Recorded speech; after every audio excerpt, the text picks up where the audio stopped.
no radio at all. Not even with the bombing plane that's coming over. All radio is dead. It's alive. It's alive. It's alive. It's alive. It's alive.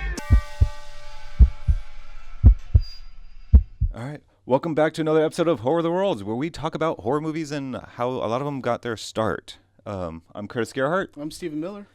And today is a little bit of a different, subject matter. Not so much different subject matter, but a different tone of an episode, where we're not really so much talking about history, but we're talking about more of a social commentary and possibly making certain movies better. Right. Or at least a little bit more tasteful in a way. So it started out in 1977, February 7th. You know, there was a babysitter murder case in Colorado Springs. Oh, shit. Mm-hmm. And granted, they're already going to know what the hell this episode's about because of what I'm going to name the title of this thing. But there was a babysitter got murdered, but not the kids that was being babysitted. Yeah, so this murder case might have been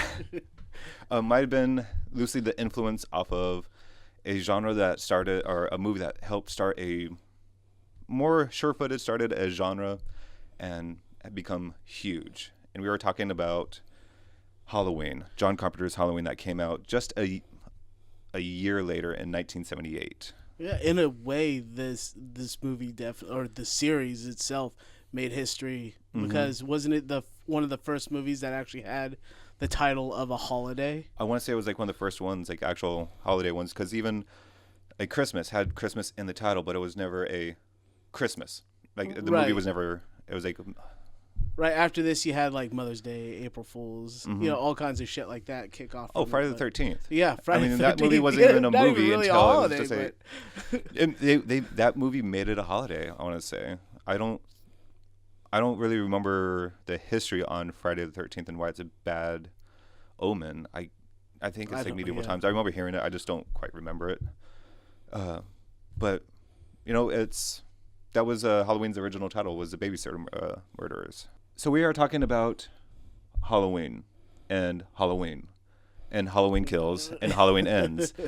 The new trilogy that just recently kind of came out that people either hate it, okay with it, or there's not many. I don't feel like there's that many people. You don't really get that many people that love any of these three. Like they'll love Halloween 2018, but they'll hate the other two. Right, and it's weird because I feel like so many people are quick to accept the third Halloween as a part of the series and stuff like that. And I'm like, it feels so removed in a way. But you know, I'm a fan of the genre, let alone the franchise altogether. I actually really like the third installment, the last three most recent installments. Well, that's kind of the crazy thing is I almost kind of feel like people that hate Halloween Kills and Halloween Ends are the ones that kind of forget about what happened in the 80s and 90s with Halloween and how it became so muddled and like it was a cult and like, I mean, or you have him falling down a mine, like why are they so angry about these new movies? Is it because they're new? The same people were mad about fucking Rob Zombie's installments, saying that they were just too gory, and I'm like, those are my Halloweens. I love them. I feel like he did some good with it, and he stopped at a decent point instead of trying to recreate. Oh well, he stopped because of Weinstein's. Oh, did if you actually listen to some of his interviews and stuff, well, like that sucks. He didn't want to do Halloween 2, and when he eventually went back to do Halloween 2, they didn't know that he did that other original Halloween.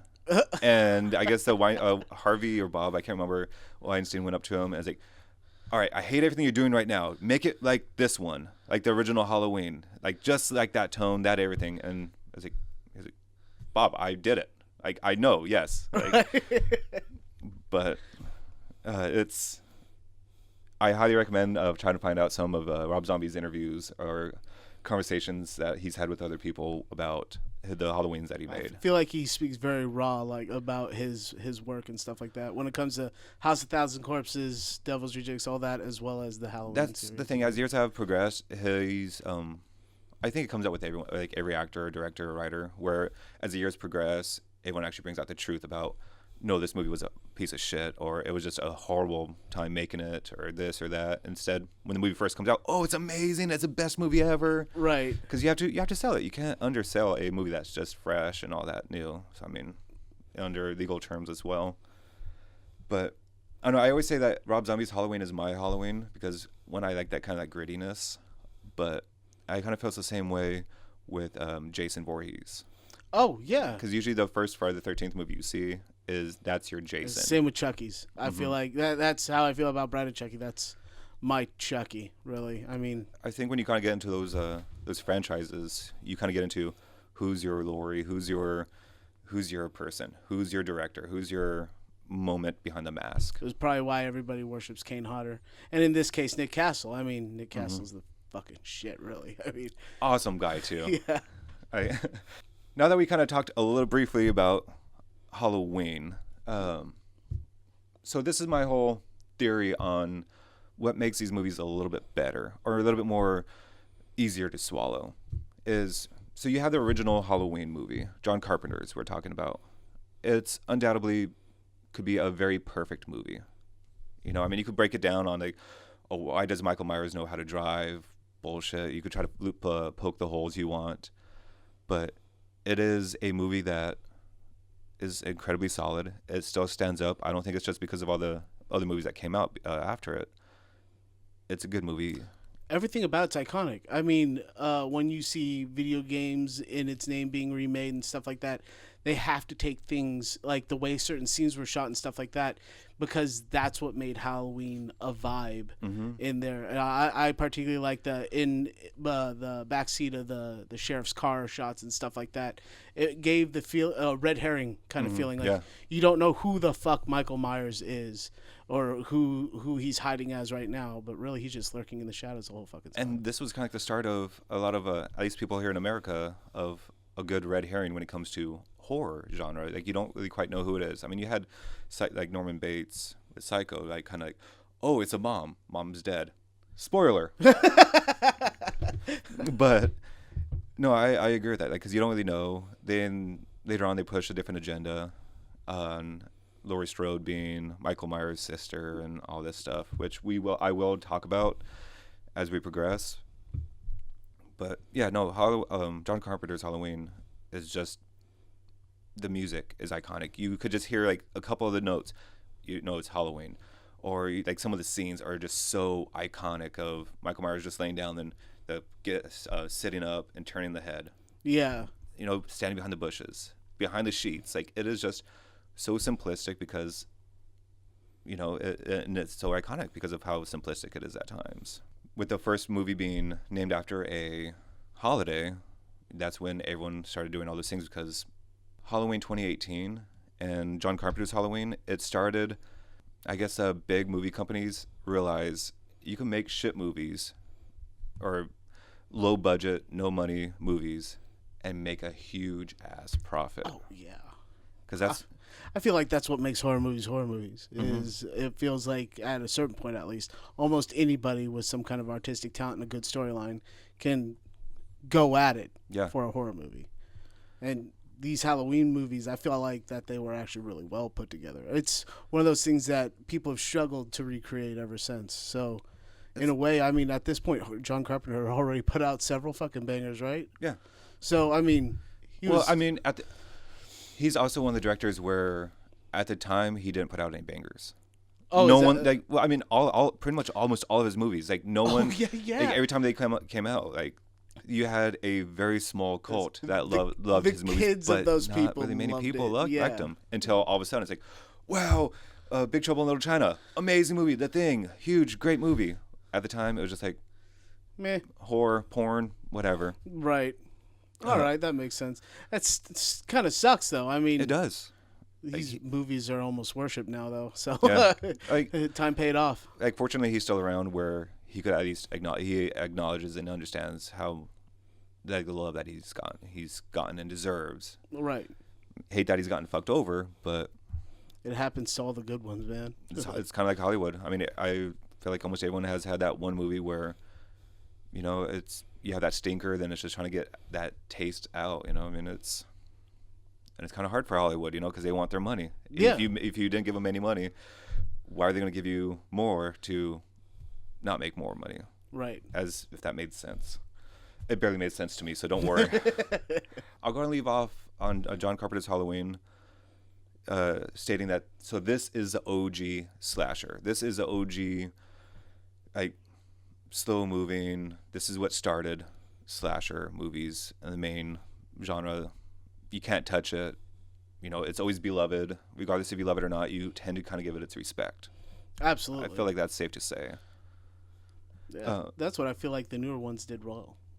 They paid respect pretty fucking But well. that's the thing. So I kind of see Halloween 2018, directed by David Gordon Green, as a representation of what we do with remakes. Because 2018, this is around the same time frame, a lot of different movies were doing prequels, reboots, requels, Yeah, and stuff. Like they were trying to bring back the Scream 5, 6. I think it's like Scream 5, like where they were talking about like legacy characters and all that stuff. Like you got to bring back the legacy characters, like for it what to be they did with interesting. Texas Chainsaw Massacre, the Netflix release. Mhm. They brought back the original, at least the As original, much as the original as they escapee, could. Yeah, Final Girl. And on top of around this time frame as well, Jay and Silent Bob reboot Oh yeah, and stuff. Like they just pretty much remade a Jay and Silent Bob movie, but with women, or like it's just gender swaps and all that stuff. So that's what 2018 was at the time. Like Hollywood was just trying to, this is going to sound so harsh, but bastardize original movies. Yeah, Because they couldn't come up with anything new. That's what sucks about it, because I hear a lot of complaints from like female actresses and stuff like that. Like, how about the first female and not the female remade version of ... Yeah. Right? Like, Oh yeah, what Jenna? You just said what? Jenna Ortega. Jenna Ortega said Yes. that. Yeah. Sorry about that. Like, Yeah, she's one of those ones. I feel like she's doing great with what she's doing and stuff. But yeah, I'd like to see her take on and make new roles in Yeah. new movies, things that will be remade in the future. one thing that we haven't really gotten was a good female lead murderer. Yeah, I mean, I feel like the closest Tiffany? you got is Maxine. Yo, Tiffany. Not with Maxine, because like she's a different character in each one of her movies. It's true. Tiffany is It's like kinda an evil villain. Yeah, but a Chucky kind of Yeah. knockoff almost, but made in a great duo. I mean, I loved all of it. I would love an American Mary. Yeah, Like oh have God, something like that. American Like was have someone so like her. fucking good. Like kind of actually bring like a character to it. Because I mean, when you have now is Art, the clown that's going around right now of being the new horror icon. Yeah. Still a male. We need a female on that horror Mount Rushmore. Absolutely. But I don't know when we're gonna get it, because I don't. It's up to them, I guess. I mean, you have things that come close. Ginger Snaps. What was the other one? It's also a horror movie. Curse. They strong female roles, but Oh yes. but it all feels like when you watch these movies, it's hard not to root back to American Werewolf in London. Oh, like I mean, you have Midsummer. You have a lot of like A24 Yeah. films. So I mean, there's not a lack of strong female leads, but there's no. At least off the top of my head, I can't think of any iconic Original female icons. franchise villains. Oh yeah, no, Villains. not villains. Yeah, you're right. You know- Because Scream Queens are all like, come on, man. Yeah. Jamie Lee Curtis is the Scream Queen. Like if you had Mount Rushmore of Scream Queens, yeah. Oh yeah, like she's Easy on there to no matter establish. what. Yeah. I mean, it's. But all right, so like Halloween, like it was just so. Like in your face of what it is, what it isn't, and I think that's what it's David Gordon Green's intention possibly was. I don't know about like this movie so much, because the very beginning of the movie starts off with what society deems popular right now, and that's influencers, podcasters, people that are obsessed with serial killers. You have TV channels that are just dedicated to people that didn't get away with murder. Right. You have so many different podcasts that talk about different serial killers or all these different murderers and all this stuff. That's what the whole podcast that helped let Mikey out. Yeah. And there's a line, like right, like kind of around the same time when they talk about this, is was it Don't Cross the Yellow Line, saying you don't stray away from the original, because I'm trying to remember my whole thought process when I wrote that note down, because it was when they were in the mental asylum and they're all chained up in squares, because I feel like that's what they do in mental asylums. It was like almost a safe way to get the crazies out there in the field and walking around. Here's your daily walk. Here's your sun. Here's your vitamin D. Yeah, right. Stay on the chain. But I was almost kind of looking at the influencers, the podcasters, or whatever the fuck they were, because they kind of even said different things, where they were who we are nowadays. And I'm just saying we as in not so much us, but fans are. Really, what society is. So it's like we always go up to that line of what the original is, and we're going to get right up on it, pretty much showing its face. Look what we have. We have your original title. We're going to make it our way. Yeah. Yeah, there's all those different homages of even the very beginning credits of the pumpkin going back from rotten to whole again. No, it's just, this movie is just, that's what we do with reboots, is we just jam pack it with as much of the previous movies. There's rarely anything new. It's human to want to keep things familiar. So it brings people back. I feel like they did a lot of that, some of it in a subtle way in this movie. There was this one part, the part where they go to the Halloween party, right? And I couldn't help but notice that the boyfriend was almost dressed like Laurie Strode's best friend in the first one. I don't know whether he was gender bending or if he was trying to be that character or if he was somebody in particular, but it was almost like they gave him the curly hair, they gave him the tan and white sweater and shit. I was like, I did not really pick up on that, because you could almost look at their roles of doing what the cutesy thing is nowadays, gender swapping Halloween costumes and all that stuff. And when they did the whole Bonnie and Clyde swap, I wonder if it's Bonnie and Clyde, because that kind of, off the top of my head, that does kind of remind me of Laurie's friend in the first Halloween. Yeah. I like that. I've never heard that, and I never thought about that. I feel like they it's almost like this motherfucker was taking notes from all the previous ones, but trying to still keep a strong eye on the original. So with the violence, I mean, he didn't show it like Rob Zombie would have. But the aftermath was still very fucking dominant with its presentation. This is, I want to say, almost probably one of the most, taking Rob Zombie's Halloweens out of it, this is probably the most violent, brutally violent Michael Myers that we've seen. Oh, yeah. Out of all the sequels, some of them happened off-scene, or he's just the brunt of jokes, or he just... Some of it was just so fucking awesome, though. Yes. My favorite one was the cop scene, where the dad goes out there to check on the officer in the car, and it ends up that Michael Myers had carved his face into a jack-o'-lantern and shoved a light up in there to make the cop's head a jack-o'-lantern. I was all that work. Yeah, right. He did it so quick. So obsessed. The amount of time that he had to go into, break the bottom of the skull, scoop out the brain, so everything do all there. Kinds of weird shit. I was bro, I think you have an issue. Yes, you're already killing people, and you're already mental, but to go that far. Yeah. I want to dislike this movie because it's not enjoyable for me. None of these three movies are really enjoyable for me to go back and rewatch. Not that they're bad movies. I just don't get that sense of satisfaction. I get what you're saying. I disagree with you on this one in particular, though. The rest of the series, I can see what you're talking about. I feel like this one, they tried these last three overall. They almost tried to make it more realistic and give a little bit more of a human-like outlook to how Michael Myers would act in these situations. I'm gonna say this, assuming you guys have all seen these Halloween movies, Halloween Ends and Kills, or Kills and Ends. I think after watching and knowing what those movies come from, or where they go with Michael Myers, with him being, spoiler, I guess I should kind of say that as well, with him being supernatural. Yeah. And stuff, how he feeds off of anger and that fear to make him bigger and stronger.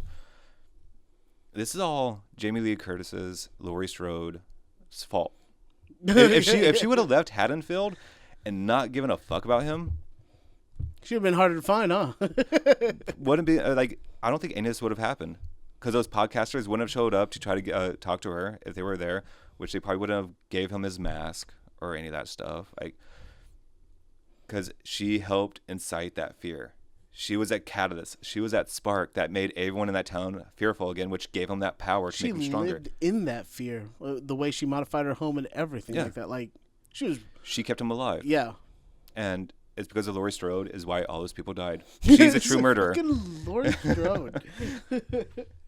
But that's another thing. One of these movies, like how we do reboots, is they do it with all the other movies, even some of the Star Wars movies, because they jam pack it with Easter eggs and all this. Like, but they always go back to like talking about the original. Like, we didn't forget about the original, but that was a myth. That didn't really happen that way. Like, it's just made up. Like, it's just fabricated. Which, I mean, in a way, it can be. Like, a lot of our love for originals or the older movies are fabricated. They're not that great of movies. They really aren't.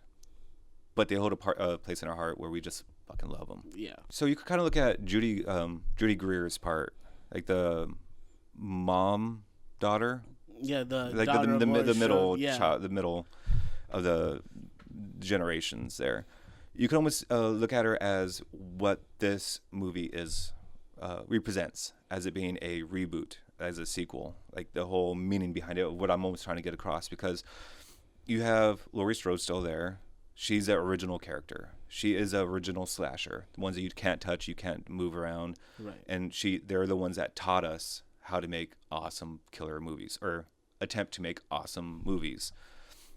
But we don't like that brought up that way, and we try to stray away and do our own thing and be our own angry little whatever you want to be, which that was what Judy Greer was. Like, she got away from their original horror movie, try to break the to cycle. do her own thing, break up the cycle, which her daughter even did, where she was a little bit more lit, a little bit more that gender swapping with the Halloween roles and stuff like that. She was.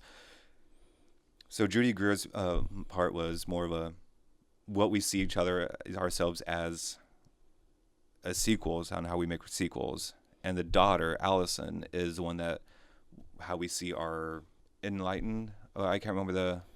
I know what you're talking like about. Almost A24, or the A24's even gotten off its fucking soapbox a little bit too, but like the more woke sense of movies. She it felt like her character was trying to break away from the Scream Queen and try to be more like the good for her. Mm-hmm. I'm gonna kill this motherfucker kind of thing. It felt like she took down notes from both mom and grandma. Yeah. And it was like, yeah, I mean, grandma might be a little crazy, but let's definitely learn how to fight. We're gonna make things bigger and better. Yeah. But in our own way. Right. That's also another great thing about some of these remakes is they seem more believable. So I don't know if Halloween, when that came out, or Texas Chainsaw Massacre when that came out, like those kind of movies, if those movies felt believable for that time frame. I could possibly more if you're in those rural areas. Some of those older ones, because not just the way that they were handled, but the way that they had to be made. It's almost like you couldn't help but make things believable. There are certain things where they went absolutely all out with the characters, with the prosthetics and all that stuff. Yeah. But with these kinds of movies, it was all the prosthetics were like severed limbs and shit like that. You know what I mean? So they definitely tried to make it like your neighbor could be one of these motherfuckers. So it incited a paranoia, a real life fear, along with it. But after 3 or 4 sequels, it's starting to look more and more supernatural rather than believable. And with the last 3 movies of the Halloween franchise, they definitely made Michael Myers more human. He was not as quick to get back up. He started showing his age. He started the fact that he was in a fire. He was breathing heavily. By the 3rd movie, you could hear him raspy as a motherfucker, even when he tried to pick up. I mean, don't get me wrong, he still had superhuman strength, but he was wheezing the whole fucking time. Yes, I know. I think that was one of the things that was kind of.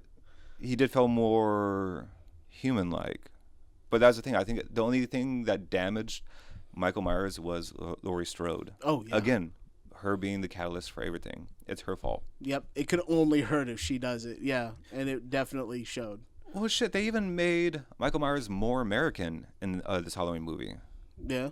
Yeah. Also. Off of one scene, which it kind of, I want to say lasted all the other movies as well, is they gave Michael Myers a fucking gun. Oh yeah. When she shot off his fingers, what was left? Like the whole pistol. So like they gave him a fucking. So it's like, all right, Halloween 2018, American, where we give our serial killers guns. Doesn't matter. You don't have one, we'll make you one. Yeah, right. I know. When I kind of saw that, I'm like, oh, god damn it. Like I almost kind of wish it wasn't, but I mean, it's once I kind of saw that, I was like, I can't unsee the whole finger gun thing. Yeah, definitely. Before we move on to Halloween Kills, the one thing that made me love this movie when it came out, as a whole, like the movie was like really, it was good. Did not fall in love with it when I saw this in theaters. This one moment made me really enjoy this movie and say that this movie wasn't a complete piece of shit when it came out. And it was a little black kid. I'm going to butcher his name, but Jabril Nantembu. But where when he sees Michael Myers, says "oh shit" and runs the fuck out of the house. Like, no. He was the most believable character out of all this. Like, oh shit, I'm sticking gone. around for this shit. Yes. I'm gonna scream. I'm alert everyone. Yes, and that's what made it. Like, I was like, all right, I audibly laughed out loud at that moment. Like, it was just fucking perfection. Such a stupid way. All the guys going, oh, see what I mean? Yep. Get the fuck out, bud. The smartest character in all of this. Don't go in after the bad guy. Get the fuck out. And that's the thing. It was a kid. The smartest character was a kid. Was a child.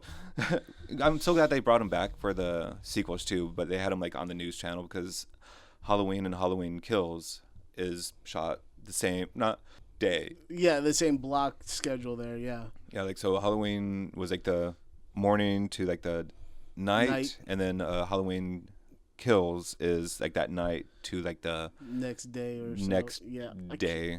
I felt like by the time it got to Halloween Ends, they maybe the same week time frame or something. I don't know. Well, Halloween Ends was, I didn't write down, but it was X amount of years after. Oh, okay. And stuff. So there was a jump. I think it was like 4 or 5 years or something like that. I have a problem paying attention to time frames in some of these movies, man.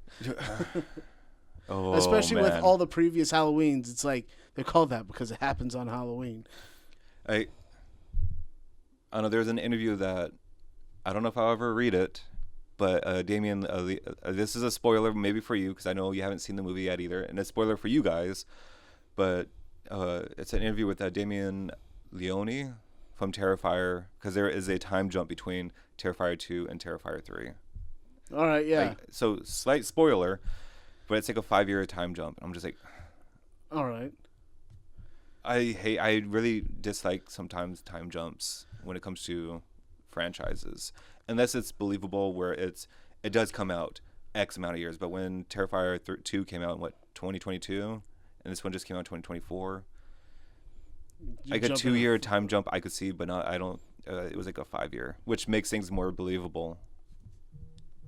Well, some of it, I mean, with the second one, he suffered a head injury. You want to see your favorite killer come back in full swing. You know what I mean? They talk about it. They bring it up.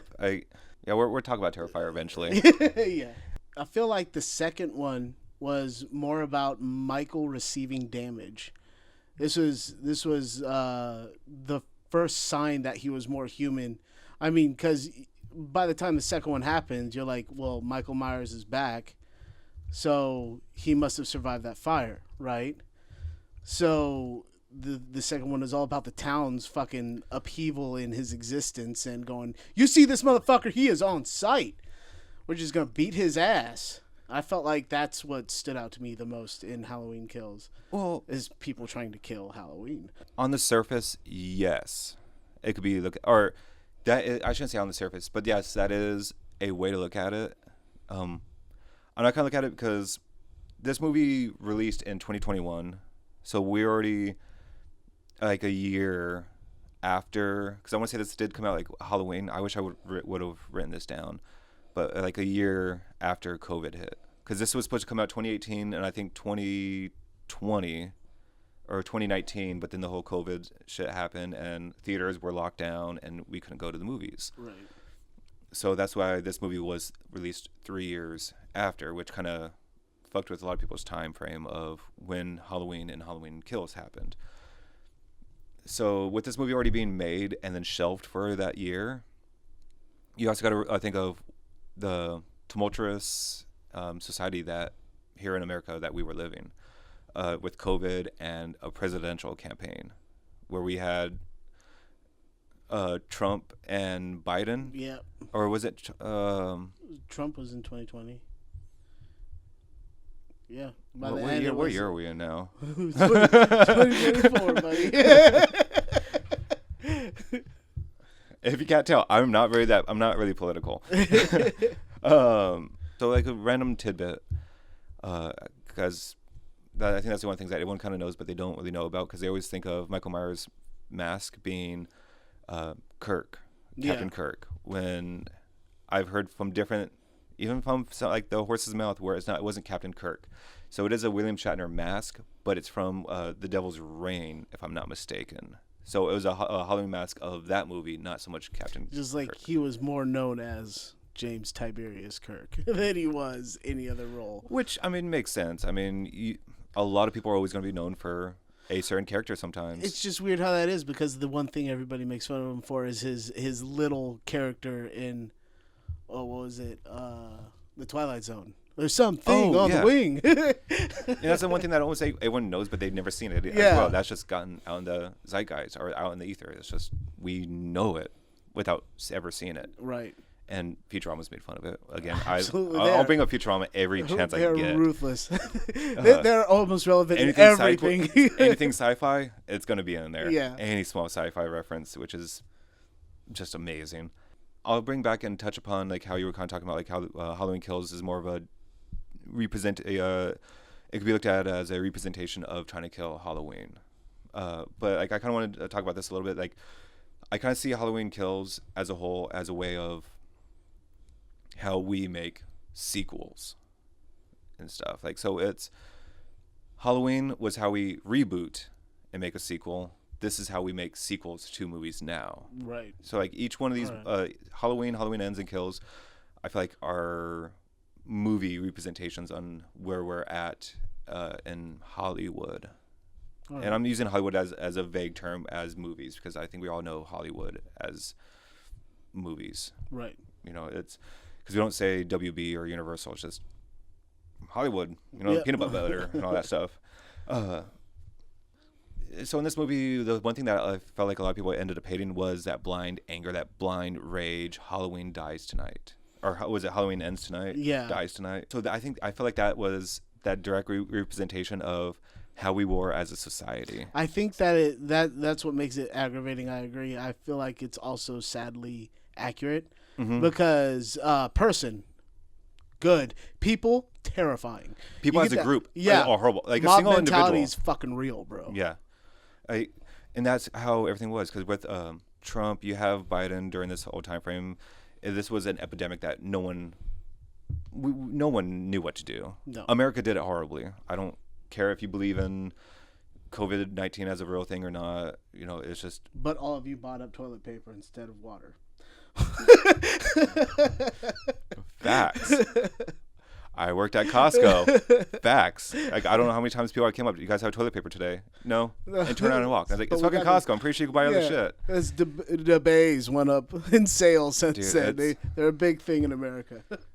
But that was the thing. Like, we were angry, you know, where it's like we had a common enemy. We had someone speaking to us and telling us, do this, do that. This isn't real, you know. And it's just like we weren't working as a society. Right. You know, we were working from one person being angry, saying things weren't the way they are, because that was their belief. And then people following that person made anarchy. I mean, I think at the same time, though, this was the whole, I want to say one of the most recent at this time frame, the Black Lives Matters, George Floyd, I Can't Breathe. Yeah, moments there where that was was going on as well. So we all had kinds of hate. There was so much Hate and animosity. fear. Yeah. Like during this time frame. So that's why I always kind of feel like if I was putting in like a time capsule of movies that were a direct reference from society, I think Halloween Kills is a perfect representation or a perfect movie to put into that time capsule if looked at it that way. Right. So I think if you haven't lived through that moment, you wouldn't make that connection, or at least understand that connection. Yeah, that's understandable. There was a movie that came out around that time.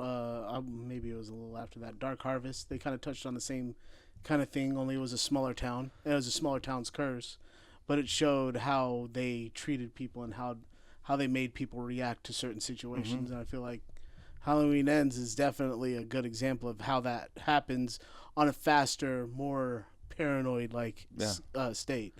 And that's the thing. Like, it was in Halloween Kills, it was the wrong enemy. Yeah. You were pointing the finger at someone that was just there. You know, like, I think everyone kind of felt bad for that. The one crazy guy? Yeah. Yeah. And stuff. And it's like, it's just, what do you do? We got him. But did you? Yeah. Like, it's... Different crazy guy. Sorry. Honestly, though, one thing that did look really good, I don't know the last time anyone's seen the Halloween Kills, but when they were making the footage that looked like it was from 78, whole night, that footage looked really fucking good. So I was like, the cinematographer and the editor, like kudos to that one. Like, if they make that whole prequel, whatever, to like the Haddonfield Halloween series, whatever that they're planning on doing or what they're going to do, I hope it looks like that. If they do it. Jamie Lee Curtis has said one thing about it, and they said there was probably not going to be another Halloween. She said, "Never say never to Halloween." Yeah, like you do not know what's in store. Halloween Ends.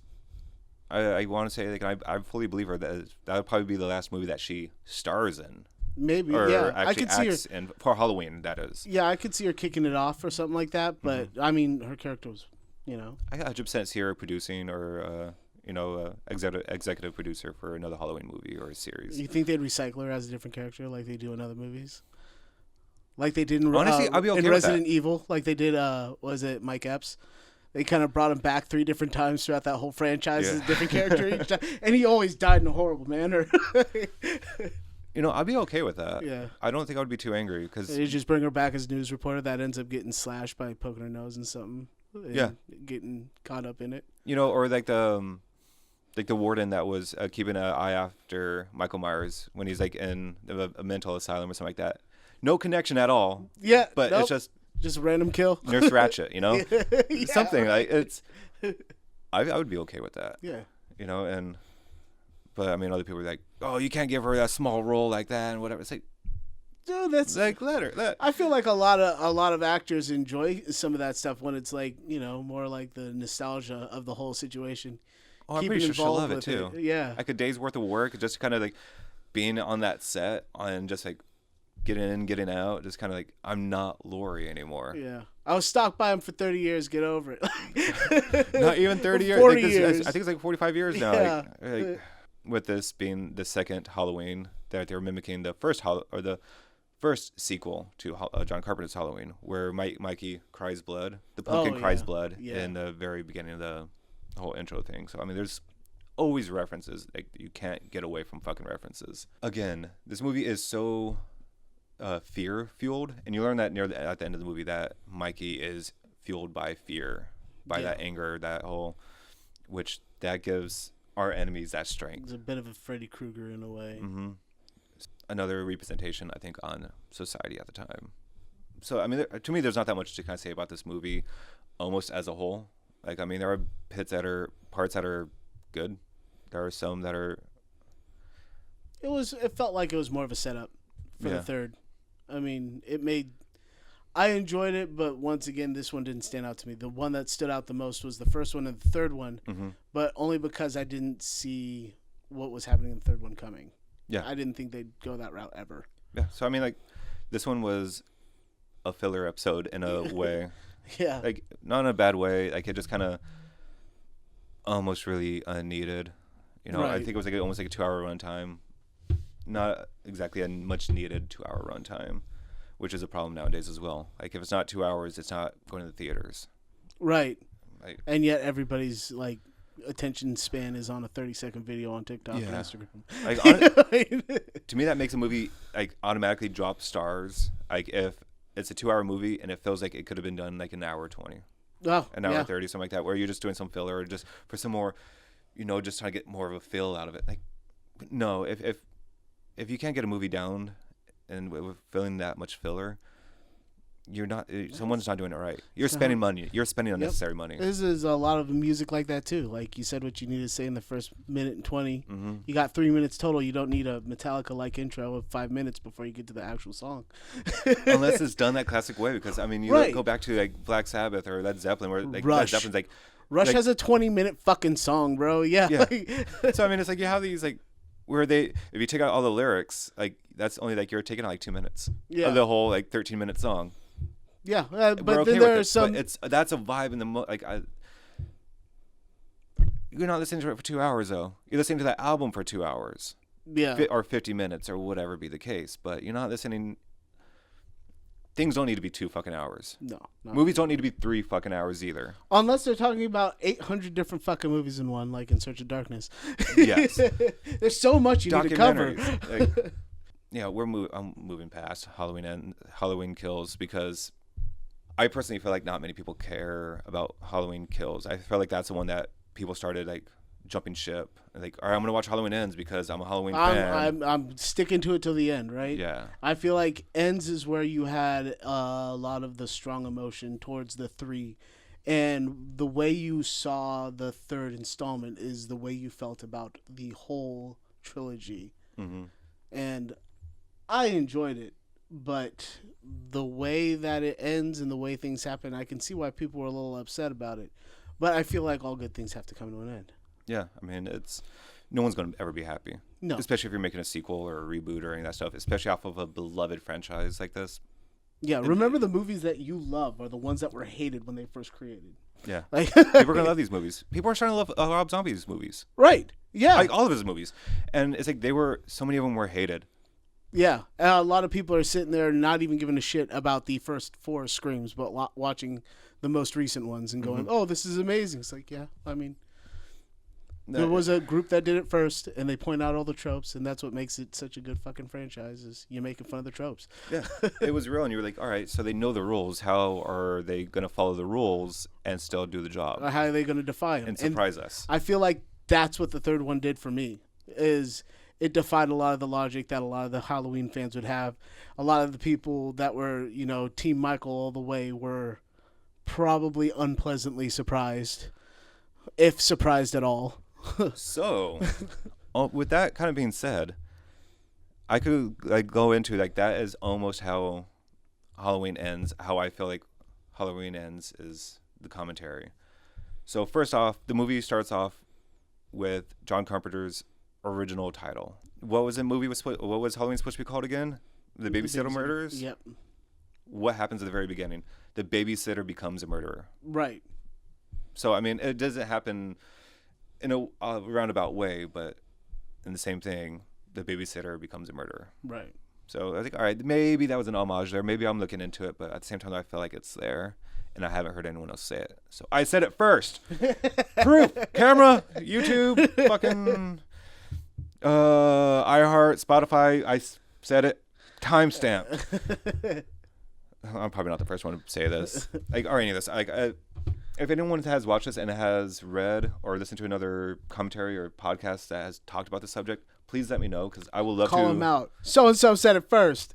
Oh, I'm 100% okay with that because I want to know what they said and what I missed or I want to compare my notes with them. I want to learn more. This whole That point of this is what learning. this is. Yep. We want to learn shit. As simple as it is as a commentary or my perception of this movie, and it's going to be confusing. I'll just leave it at that because it's going to be confusing for everyone, including myself. You could look at Allison in this movie as the modern day horror fan craze, what at the time of the 2022, what Halloween fans were. All right, set that aside. Allison is current gen, horror fan. Laurie and Michael are the traditional old school horror genre. That is that movie, the basis of The Torch. Yes. Corey, that everyone kind of hates in this movie because why he was completely worthless. He was not needed in this. Supposedly they made a book about Halloween Ends, and I want to say he had a bigger part in all this, but he's more so that you could look at the current trend. And I'm talking about the current trend from the 2010s to now of the horror trend. the more like he was that more elevated. He was that traumatic character. He was that traumatic villain. Like you felt bad. You felt like sympathetic for him. Like he was the outcast. bullied. Yes. So I'm not saying that there weren't bullies like as villains before, but he was. If you watch a lot of horror movies from 2010 to like now, a lot of killers are played to be sympathetic in a way. Like you want to like them. Rob Zombie was like one of the first ones that did it, and everyone fucking hated Zombie for making Michael Myers have a backstory. No, I felt like it even with it being as extreme as it was still making him a relatable character almost. But that's why we watch horror movies, in my opinion, and it is at least why I watch horror movies. I like to root for the bad guy sometimes. Yeah. And in horror movies, it's almost like they justify it in a way, and it felt like they were Nowadays. trying to bring back that with this one and Corey, trying to be the reviving, I guess, in a way of kindred love for the fucking bad guy. You wanted to feel bad for him. It's Yeah. like you don't feel bad for Michael Myers in any of the Halloween movies. Fuck no. Like you don't It's really hard to feel bad for that guy. like Jason Voorhees. You don't feel you felt sympathetic for him. Like oh he died, and like his the mom. counselors were fucking while he was drowning. While the mom was watching her son drown. Yeah, right. You feel that's sympathy. Like oh you had this little kid murder his family like in a clown outfit. Yeah. You don't really feel, you don't need that sympathy, but that's a lot of what we do with a lot of killers nowadays. Even when it comes to cults or whatever, you fall in love with the cult or the cult leader. It's just It's how cults are made. we need that. We need to learn something. Yeah. We are about the cult of the killer on this podcast. Damn near. But so that's kind of how I saw all these characters because these were the main characters. You have Michael being the old school, kind of like the dying trend. I mean, he's in a sewer, just like stuck in like the whole, like the background of the sewer and just kind of hidden and forgotten about, which is what the whole 70s, 80s horror movies that started all this are nowadays. They're just kind of forgotten, pushed aside. They're loved by us. They're known by us, but especially in Washington, Seattle in particular, he's living with the homeless, a place where people like that definitely get overlooked. You know what I mean? Like you blame him for a lot of things, but you're not sitting there going, "Oh, it was the hobo that murdered that family of 4 up in that building." You know what I mean? He's definitely they're discarded. Yeah, and he's definitely laying low. And you have Corey, the one that kind of sees and notices the whole like, oh, you're their OG guy. Teach me to be you, but I'm gonna do things my way. I feel like that's kind of like what this whole movie was. It makes for me. It makes these movies better. Yeah, They make them a little bit more deeper. I still don't care for him that much. I don't hate him. I really don't hate him. I just don't care for him. I was because I am the kind of guy that roots for the bad guy in these particular kinds of movies. I was rooting for Corey. I was wanting to see it go places, and he'd be a bit more sadistic because it felt like Michael Myers from the get-go had that mentality, and this motherfucker is trying to gain that mentality. I would have loved it if Corey survived and Michael would have died, like handed off a torch in a way, and there was a spirit or a fear-based thing that, like a Freddy Krueger, dream demons coming out and like.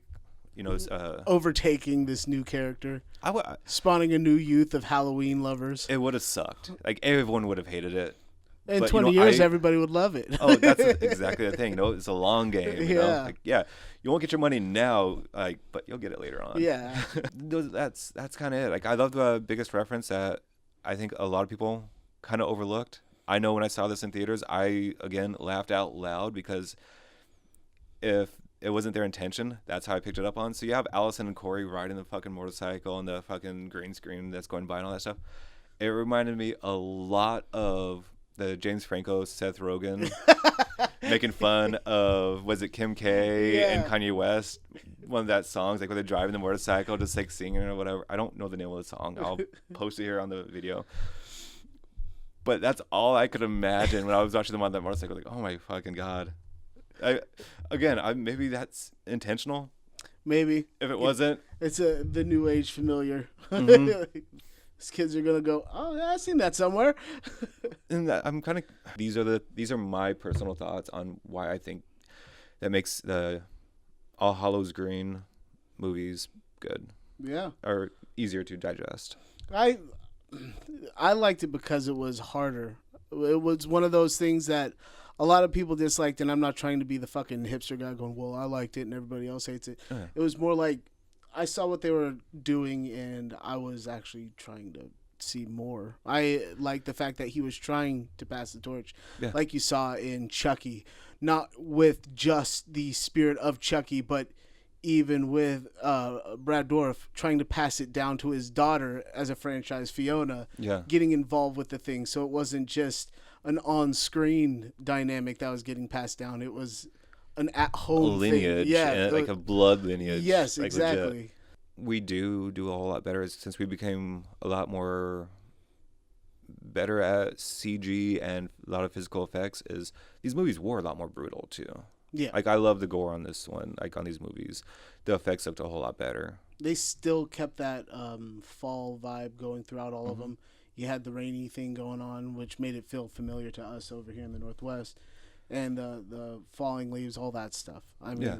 they just made a little bit more humanistic characters going on here. Michael Myers was no longer the guy that could just run at you and terrify you. He was a slow lingering. This motherfucker had been in a house fire. He'd gotten his ass beaten by a billion people with bats. Yeah. He had killed gotten every single stabbed one in of the fucking eye by a coat hanger like 40 fucking years ago. This guy had a bad back, shitty eyesight, and his lungs were not keeping up with the cardio that was needed for the job. As we all age, that's pretty much what we are as well. Yep, My but- breathing's horrible. My eyesight's getting worse. My God back's forbid bad. you're in arm's reach, because he was still a terrifying force to be reckoned with. And when he was passing it down to that kid, and literally like, this is how we do it, you know what I mean? I thought that's what made it so much more fun, in my opinion, is because I found myself rooting for somebody I didn't think I'd start rooting for. Yeah. Because at the beginning of it, I felt the same way. Everybody else like, this fucking guy for real, and then you're like, all right, you got this. I was kind of rooting for him. Like I wanted to kind of see something. I was hoping that he was gonna get like a second mask, because since it was happening around Halloween again, I was like, all right, maybe he gets rid of the scarecrow mask, or there's become more symbolism with a scarecrow mask. Yeah. Like so he becomes Michael Myers. Like I wasn't expecting like him to like, here's my mask. You are now Kirk. Yeah, right. I wasn't expecting I want to see that. his new bloodline of Halloween going on here. I was hoping like something like, I'm pretty sure everyone's noticed too the references of the witch, the skeleton, and the pumpkin head from Halloween 3. Yeah. Like in all three of these movies, but it's like I was hoping it was gonna get something else iconic. Yeah, but I'm also a bit happy they ended it, because I don't want to say I'm sick of seeing these things get remade, because that's not true at all. I enjoy seeing everything in a new light, which is what's so fucking great about these horror movies. I'd like to see you do something that people haven't had their fingers in for decades.